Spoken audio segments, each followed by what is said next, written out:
A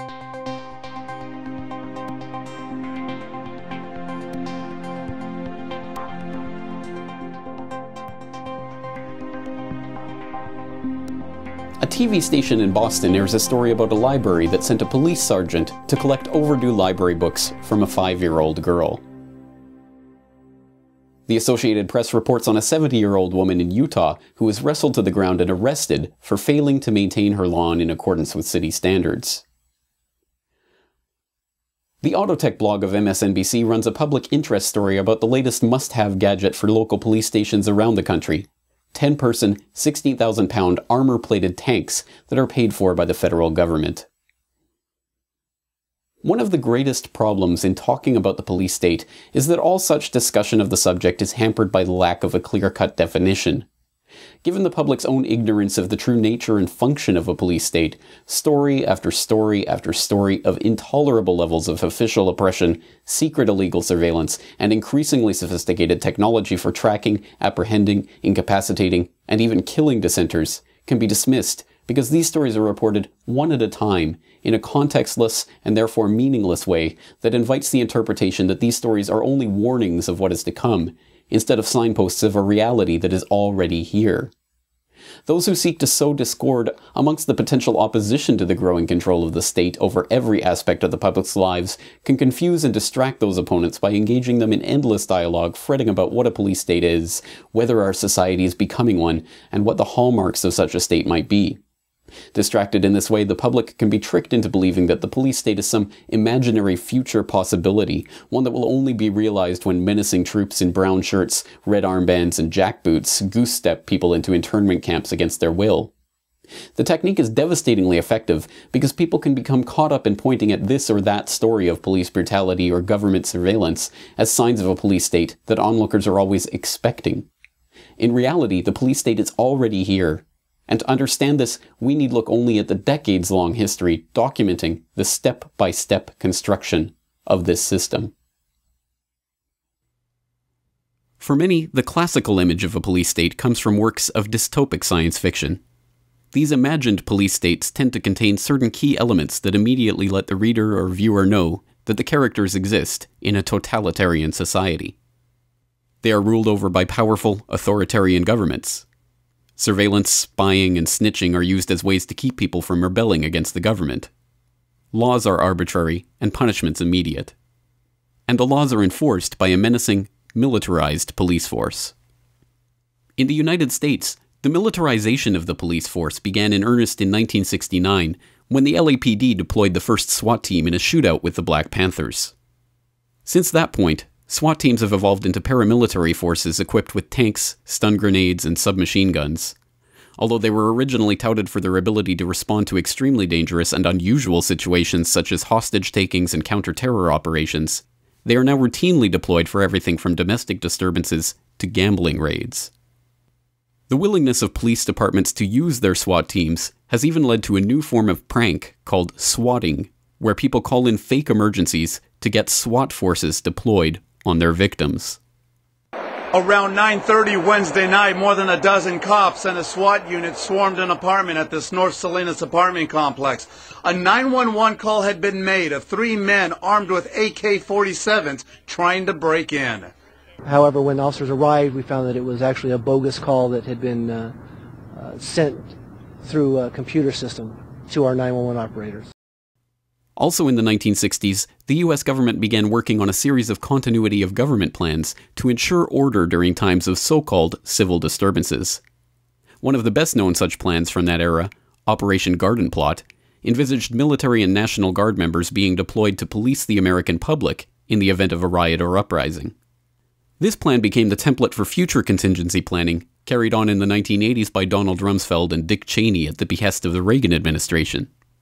This led to Readiness Exercise 1984, a plan to round up and arrest vast numbers of US citizens during a national emergency. Rex 84 was famously exposed during the Iran-Contra hearings. In February 1995, Joe Biden introduced a bill called the Omnibus Counterterrorism Act of 1995. Proposing sweeping changes to American law enforcement, it allowed for secret evidence to be used in prosecutions, expanded wiretapping by the government, and the creation of terrorism as a federal crime that could be invoked to allow the use of U.S. military in domestic law enforcement in direct violation to long-standing laws against such measures. The Clinton administration was unable to get the bill passed in the wake of the Oklahoma City bombing tragedy, but it returned in 2001 as the Patriot Act.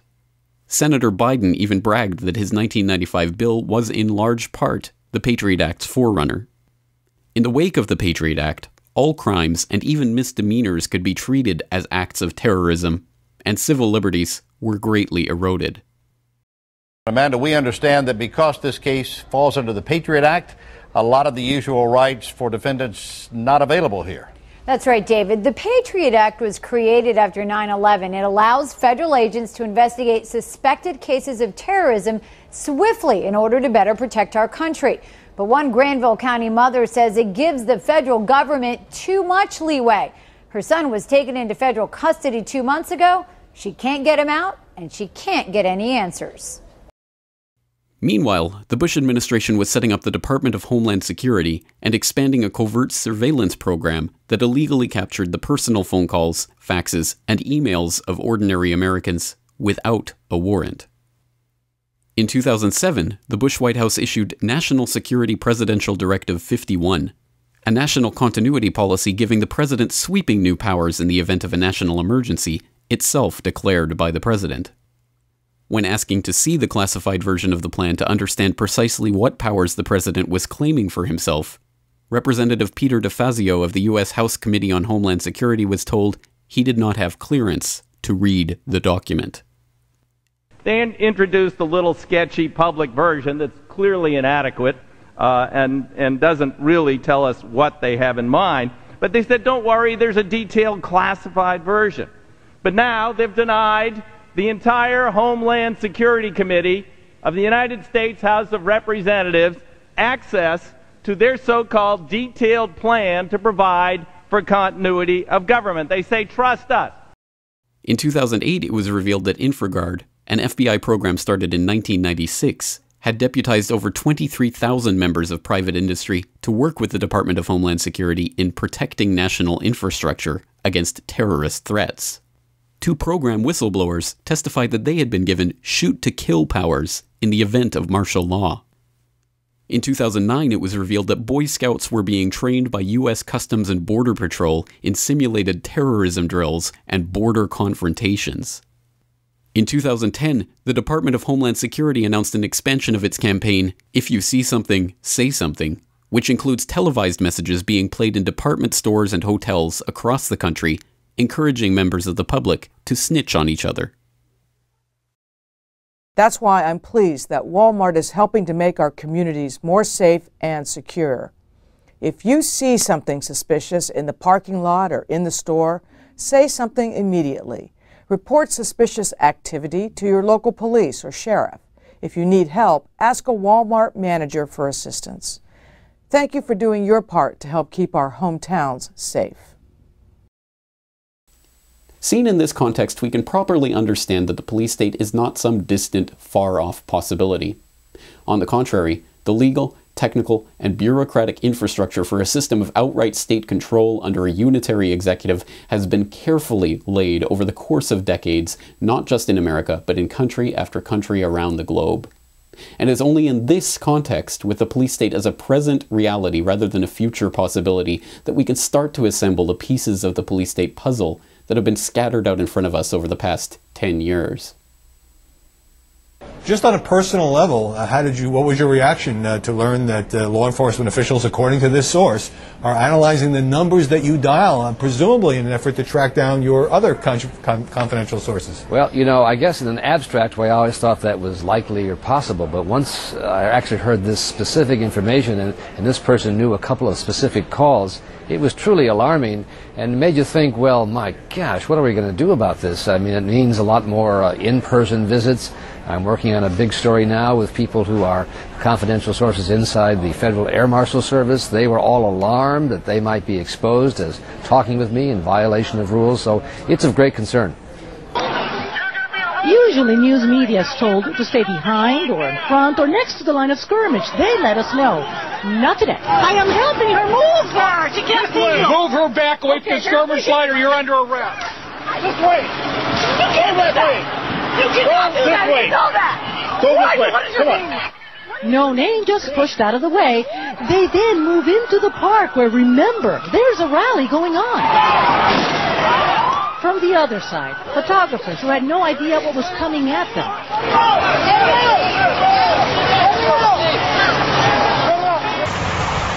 You're probably used to seeing these signature blue uniforms at the airport. Do something. But now TSA agents are on the interstates fighting terrorism with visible intermodal prevention and response, or VIPER operations. Where is a terrorist most apt to be found? Not these days on an airplane, more likely on the interstate. Tuesday, Tennessee was the first to do this simultaneously at 5 way stations and 2 bus stations statewide. Unbelievable. Armed guard. Who is sending? What branch of the U.S. government is sending armed guards into the Gibson Guitar Factory? Well, the Justice Department is investigating us, and with the wildlife, there were several enforcement departments, the Wildlife Bureau and also Homeland Security. Homeland Security. This is something that I had in 2009, Homeland Security officers dressed up, as I understand it, in SWAT gear came in and went into your company. What do they claim that you were doing that is against the law? Well, the really ironic thing is they didn't tell us.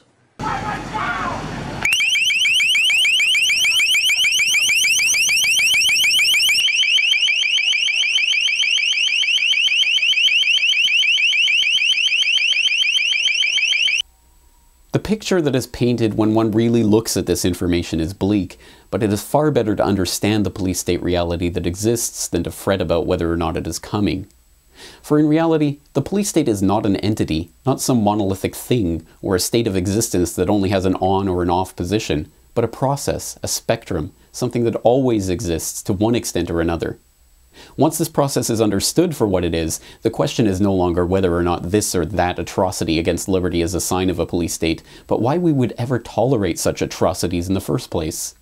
And this is the real key to dismantling the police state, since all such authoritarian structures rests on the fundamental illusion that a few people at the top of the pyramid hold all the power, and all the masses at the bottom are under their thrall. The truth, as always and in every society, is that the people hold all the power, and no amount of illegal surveillance or police state gadgets could ever hold back an engaged, informed public that recognized their own power over the public officials they support with their tax dollars, and the elected representatives that they vote into power, and the corporate giants that they buy from every single day.